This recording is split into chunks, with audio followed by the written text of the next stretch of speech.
순종과 치유라는 제목으로 말씀을 증거하도록 하겠습니다. 열왕기 하 5장은 아람의 군대 장관 나아만의 치유 사건을 기록하고 있습니다.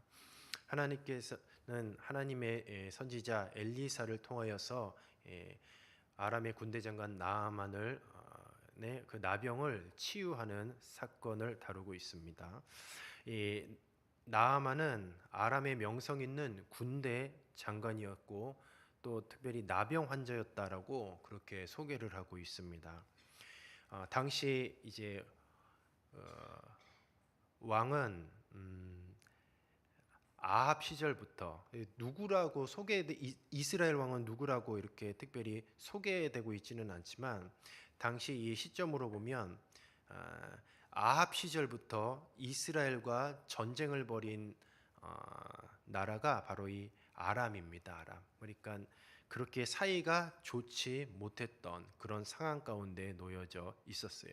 근데 이 나아만은 바로 그 이스라엘과 자주 이제 티격태격하고 싸웠던 이 나아만은 왕 앞에 크고 존귀한 자며 큰 용사라고 그렇게 기록하고 있습니다. 그러니까 아람이라는 나라에 없어서는 안 될 굉장히 중요한 인물이었던 것으로 이렇게 묘사하고 있어요. 나아만은 큰 권세를 가졌고 그리고 나병을 앓고 있었습니다. 4장에 보면은 수넴 여인도 나오는데 수넴 여인도 남부러울 것이 없었습니다. 재산도 많이 가지고 있었지만 그 여인도 자식이 없었어요.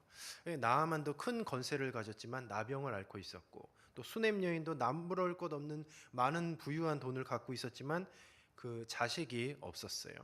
그러니까 인생이 이와 같은 거예요. 돈이 있으면 건강이 없건 뭐가 있으면 뭐가 없건 어쨌든 인생은 늘 완벽하고 완전하지는 않습니다. 늘 부재 속에 시달리는 것이 바로 우리가 사는 인생이고 완전히 갖추고 있는 인생은 없다라는 것이에요. 그래서 인간은 늘 하나님이 필요한 존재입니다. 바로 하나님만이 인간의 부족함을 채워 참 만족과 평안을 주실 수 있는 분인 줄로 믿습니다. 우리는 그래서 늘 하나님을 예수님을 우리 그리스도로 모시고 늘 우리들의 마음 가운데 성령님을 모시며 참 만족과 평안을 누리며 사는 것입니다. 이 나아만의 집에는 아내를 시중드는 어린 소녀가 있었는데 바로 이 소녀는 아람 군대가 이스라엘 땅에서 약탈하여서 잡아온 그런 한 아이였습니다. 그러니까 이 아이는 이스라엘 사람이었어요. 어느 날 소녀가 그 여주인에게 사마리아에 계신 이스라엘 선지자가 나아만의 나병을 치유할 수 있다라고 그렇게 이야기를 합니다. 그래서 이 나아만의 아내는 이 말을 듣고 이제 나아만에게 얘기를 하고 또 나아만은 아람 왕에게 선처를 구하려 왕궁으로 갔습니다. 근데 왕은 그 말을 듣고 이스라엘에 갈 것을 허락하고 또 이스라엘 왕에게 편지까지 써주며 또 막대한 은 10달란트 또 의복 10벌 그리고 금 6,000개 이게 오늘날로 보면 은 10달란트는 약 은이 340kg 그리고 금 6,000개라고 되어 있는데 68kg이라고 합니다. 금이 68kg 그리고 의복 10벌 그러니까 실로 엄청난 예물을 챙겨서 이제 나아만의 손에 붙들려서 이스라엘로 이렇게 편지와 함께 이렇게 나아만을 보내게 되는 것이죠. 아람 왕이 나아만을 얼마나 아꼈는지를 얼마나 총애했는지를 예물의 양을 보면 알 수가 있어요. 아람 왕의 사신을 받은 이스라엘 왕은 오히려 이런 나아만과 그리고 이 편지와 이 예물들을 보고 오히려 전쟁의 구실로 오해하게 되었습니다. 7절에 보니까 자기 옷을 찢으며 이르되 내가 사람을 죽이고 살리는 하나님이냐라고 그렇게 반문하고 있습니다. 그런데 이 이스라엘 그러니까 하나님의 백성, 하나님의 백성의 왕으로서 영적 상태가 어떤지를 지금 여실히 보여주고 있는 것이에요. 하나님을 전혀 믿지 않는 우상을 섬기는 그런 악한 왕이었던 것이에요. 반면에 엘리사는 하나님의 능력을 나타낼 수 있는 절호의 기회로 보았던 것이에요. 그래서 왕에게 왕이 이제 옷을 찢고 이렇게 분노하는 그 내용을 듣고 엘리사는 오히려 왕에게 나아만을 자신에게 보내달라고 왕에게 연락을 하게 됩니다. 그래서 8절에 보면 그가 이스라엘 중에 선지자가 있는 줄 알리이다라고 그렇게 이야기하고 있어요. 그러니까 하나님의 선지자, 자기 자신이죠. 하나님의 선지자가 이스라엘 중에 있는 것을 알리이다. 근데 이 말씀의 뜻은 자기 자신을 나타내는 것이 아니라 바로 살아계신 하나님, 그러니까 선지자를 통하여서 살아계신 하나님을 보여주기를 원했던 것이죠. 이스라엘 왕은 엘리사의 능력이나 존재 자체도 인지하지 못했어요. 하나님의 사람, 하나님이 쓰시는 주의 종을 늘 곁에 있으면서도 존재 자체를 인지하지 못했어요. 그러니까 무슨 문제가 있으면 하나님의 사람 엘리사를 찾고 또 기도를 부탁하든지 어떤 도움을 요구해야 되는데 그렇지 않았다는 것이죠. 오히려 아람이 시비를 걸어 침공을 꾀하려는 줄로 그렇게 잘못 생각하고 공포에 떨기만 했습니다. 전혀 하나님을 의지하지도 않았고 또 하나님의 사람에 대해서 도움을 요청하지도 않았다는 것이죠.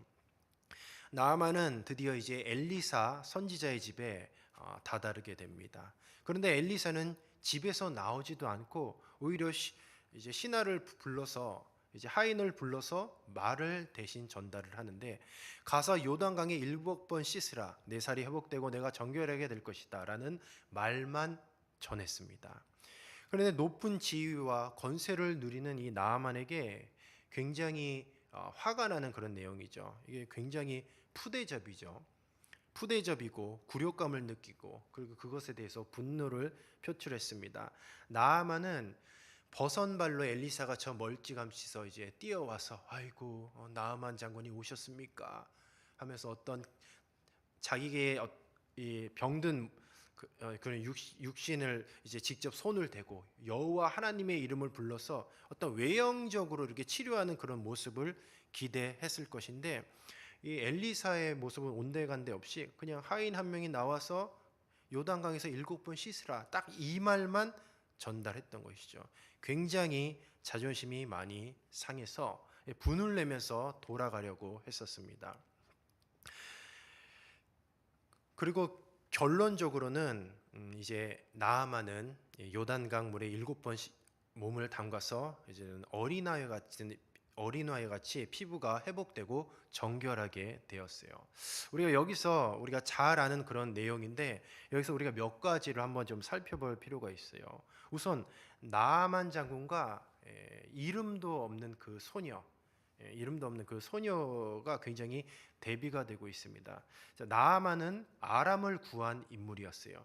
근데 반면에 이름도 알지 못하는 그 작은 그 나아만의 하인이죠. 그 집의 소녀는 정말 하찮은 인물이었습니다. 나아만은 힘과 명예를 가졌어요. 그런데 나병 환자였습니다. 근데 소녀는 힘없는 포로의 신분이었습니다. 그리고 하인이었어, 하인. 그런데 그 소녀는 한 가지를 알았어요. 바로 선지자의 능력을 알았던 것이죠. 그러니까 그 선지자는 엘리사는 하나님이 쓰시는 사람이라는 그런 생명의 지식을 알았던 것이죠. 힘과 명예가 나병이라는 그런 불치병을 고치지는 못했어요. 그런데 한 소녀의 이 생명의 지식은 나병을 고칠 수 있게 했습니다. 이것이 무엇입니까? 바로 이 생명의 지식은 생명을 살리는 능력이라는 것이죠. 저와 여러분도 생명의 지식을 다 소유하고 있는 줄로 믿습니다. 그 지식이 무엇입니까? 바로 우리는 예수 그리스도, 그러니까 복음이라는 생명의 지식을 가지고 있어요. 생명을 살리는 것, 그리고 복음을 증거하는 것은 힘이 필요가 없습니다. 명예도 필요가 없어요. 아무리 하찮고 부족하고 연약해도 이 생명의 지식, 예수 그리스도 복음만 있으면 언제든지 우리는 생명을 살릴 수 있는 능력이 저와 여러분에게 예비되어 있는 줄로 믿습니다. 그렇다면 그 능력을 선용해야 하겠습니다. 지위와 권력이 아니라 하나님을 알고 믿는 데서 바로 생명이 살아나는 능력이 나온다라는 것이죠. 그래서 이 나아만 장군과 소녀는 굉장히 외형적으로도 대비가 되고 이 내면적으로도 대비가 되는 그런 것들을 볼 수가 있는 것이에요. 나아만은 막대한 예물을 가지고 엘리사를 찾았는데 엘리사는 사자만 보내서 해결책을 그냥 알리기만 했어요. 근데 나아만에게 요구되는 것은 이 많은 예물이 아니었어요. 딱 한 가지였습니다. 바로 낮아지고 겸손해지는 것이었습니다. 가망 없는 이 죄인이라고 스스로 인정하고 전적으로 하나님의 은혜를 구하는 그냥 빈 마음이 있어야 되는 것이죠. 자기가 어떤 군대 장관으로서 아니면 예전에 큰 공을 세웠던 이 마음에 어떤 세상적인 많은 것들이 가득 차 있다 한들 그가 나병을 이렇게 해결하는 것에 대해서는 아무런 도움이 되지 못했던 것이죠. 하나님의 은혜는 그래서 인간의 노력이나 물질로 얻을 수 있는 것이 절대로 아니에요. 오직 겸손하고 순종하는 그런 믿음을 통해서 주어지는 것이죠. 우리가 늘 은혜를 구하죠. 하나님 은혜를 베풀어 주세요. 기도에 응답해 주시옵소서. 주님 역사해 주시옵소서. 그런데 이런 주님의 은혜를 구하고 주님의 역사가 있기 전에 어떠한 마음이 먼저 있어야 되냐? 주님 앞에 온전히 겸손하고 순종하는 그 믿음이 먼저 있어야 바로 역사가 일어나는 것이고 하나님의 은혜를 체험하게 되는 것이에요. 나아만은 처음에는 자신의 교만 때문에 하나님의 방법을 거부했어요. 그러나 결국은 순종함으로 하나님의 놀라운 치유를 경험하게 되었습니다. 그러니까 우리도 하나님의 은혜를 구하고 또 하나님의 어떤 응답을 구하고 어떤 기적과 같은 역사를 구한다고 한다면 하나님 앞에 우리의 교만을 내려놓고 그분의 말씀에 온전히 순종하는 그런 자세가 필요한 것이에요. 그러니까 낮아지고 버려야 은혜가 찾아오는 것이에요. 그래서 내 마음에 어떤 나의 공로, 나의 능력 이런 것들을 자꾸 내세운다고 하면 역사가 일어나지 않는 것이죠. 그냥 낮아진 마음, 완전히 빈 마음, 그러니까 그 마음으로 말씀에 순종할 때에 역사가 일어나는 것이죠. 그래서 오늘 말씀을 보면 하나님의 은혜를 경험하는 방법에 대하여서 소개하고 있는 것이에요. 하나님의 은혜를 경험하는 방법이 무엇입니까? 바로 그 말씀에 대한 전적인 순종과 믿음이에요. 다른 것이 없습니다. 지금 나만의 어떤 외형적인 모습, 그의 공로 아무 소용이 없었어요. 그가 결국은 그 나병을 고치기 위해서는 전적인 순종과 믿음이 동반되어야 했던 것이죠. 저는 오늘 이 말씀을 통하여서 자꾸 이 나아만이 먼저는 저의 모습이 이렇게 보여지고 그리고 예수님을 알지 못하는 죄인의 모습이 자꾸 나아만에게 그려지게 되었어요. 자세히 살펴보면 이 나아만이 나병에서 치유된 이 사건과 예수님을 믿지 못하는 이 죄인이 복음을 듣고 구원을 받는 그런 과정과 굉장히 비슷한 것을 우리가 알게 됩니다. 보통 이제 성경에서 나병은 죄를 상징하기도 해요. 나병은 겉으로는 드러나면서 서서히 사람의 몸을 파괴하는 그런 병입니다. 근데 죄가 인간의 영혼과 삶을 파괴하는 것과 굉장히 유사해요. 나병은 사람을 부정하게 만들어요. 공동체와의 관계를 단절시킵니다. 그리고 나병은 스스로 고칠 수가 없어요. 근데 죄도 마찬가지입니다. 죄는 사람과 하나님과 이 사람과의 관계를 단절시켜 버려요. 멀어지게 합니다. 그리고 스스로의 힘으로 죄의 문제를 절대로 해결할 수 없어요. 그 어떤 공로로도 해결할 수 없는 것이 바로 이 죄의 문제라는 것이죠. 그래서 이 복음이 무엇입니까? 죄인이 스스로 구원할 수 없음을 깨닫고 자기 자신이 정말 죽어서 지옥 갈 수밖에 없는 그런 천국 갈 수 있는 가망성이 제로라는 것을 깨닫고 오직 예수 그리스도의 십자가를 통해 죄사함을 받는 것, 바로 이것이 바로 복음인데, 죄인이 자신의 의와 노력을 의지하지 않고 또 오직 하나님의 말씀에 순종하여서 예수 그리스도를 믿을 때 구원이 이루어지는 줄로 믿습니다. 그런데 나아만이 하나님의 명령에 순종함으로 치유를 경험한 것이 굉장히 죄인이 구원을 받는 것과 이렇게 비슷한 그런 모습들을 보게 되는 것이죠. 죄인이 구원을 받기 위해서는 우선은 자신이 죄인임을 깨닫고 인정해야 돼요. 그리고 인간적인 방법이 아니라 하나님의 방법에 전적으로 의존해야 됩니다. 그래서 복음은 내 머리로 그냥 지적인 동의가 아니라 바로 이 복음을 믿는다라는 것은 내 전인격적인 순종과 결단까지도 포함이 되고 있어요. 그래서 나아만은 이 엘리사 선지자의 그 말, 결국 하나님의 말씀이에요. 그 하나님의 말씀을 믿는다는 증거로 순종과 결단을 했어요. 그것이 무엇입니까? 바로 요단강에 가서 7번 씻었다는 거죠. 믿지 않았다면 그 믿음의 결단이 없었다면 그는 그렇게 하지 않았을 것입니다. 나아만이 요단강에서 몸을 씻은 것은 단순한 행위였지만 그 행위를 통해서 하나님의 능력이, 하나님의 치유의 역사가 나타났던 것이죠. 그래서 이 행위가 나아만의 믿음을 나타내는 상징적인 행동이었던 것이요. 그리고 그 순종을 통해서 하나님께서 은혜를 베풀어 주시고 치료해 주셨던 것이에요. 우리가 구원도 마찬가지예요. 구원은 우리의 행위가 아니라 전적인 하나님의 은혜로 이루어지는 줄로 믿습니다. 우리의 믿음과 순종은 그 은혜를 그냥 받아들이는 그래서 통로가 되는 것이에요. 그래서 세례나 회개나 예배 이것이 구원의 본질적인 조건은 아니지만 믿음의 표현과 순종의 행위로서 중요한 역할을 했던 것이에요. 나아만이 그래서 나병이 치유된 것은 바로 죄인이 복음을 통해 구원받은 것과 굉장히 평행을 이루는 그런 사건입니다. 이 나아만이 엘리사를 통해서 하나님의 말씀을 듣고 결국 그 나병이 깨끗하게 되었죠. 그렇다면 그 엘리사 선지자의 그 이야기, 결국 하나님의 말씀이 그에게는 복음이었던 것이에요. 복음. 그래서 나병이 깨끗하게 치료된 것이죠. 근데 이 나아만이 엘리사 선지자의 그 말을 듣고 요단강에 가서 7번 몸을 씻으라는 그 말을 듣기까지 어떠한 일들이 있었습니까? 수많은 사람들이 도움이 있었어요. 먼저는 그 아람 왕의 그 선처가 있었겠죠. 그리고 이름도 없는 그 소녀의 얘기도 있었죠. 마찬가지죠. 저와 여러분이 복음을 듣기까지 정말 하나님의 전적인 은혜로 너무나 많은 하나님의 사람들이 수고하고 헌신하여서 지금 저와 여러분이 이 자리에 있는 줄로 믿습니다.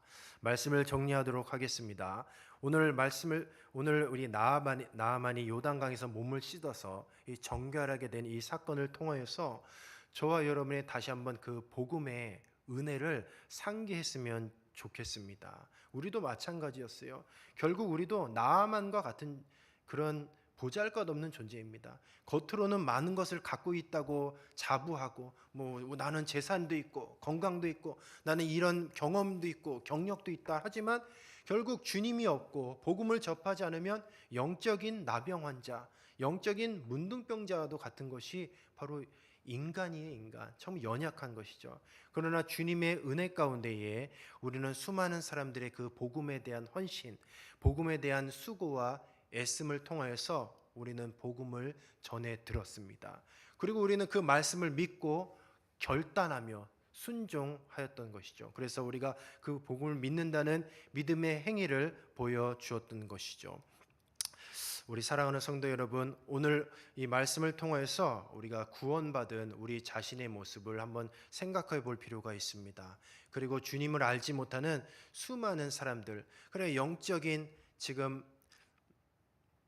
나아만과 같은 사람들이 우리 주변에 굉장히 많이 있는 줄로 압니다. 우리는 그런 사람들에게 이름도 없는 그런 소녀가 되었으면 좋겠습니다. 그리고 나아만을 이렇게 호의롭게 보낸 그런 아람 왕과 같은 그런 사람이 되었으면 좋겠습니다. 오늘도 우리가 값없이 복음을 듣고 우리가 구원을 받았다고 한다면 우리도 값없이 생명을 살리고 복음을 증거하는 저와 여러분이 되시기를 주님의 이름으로 축복합니다.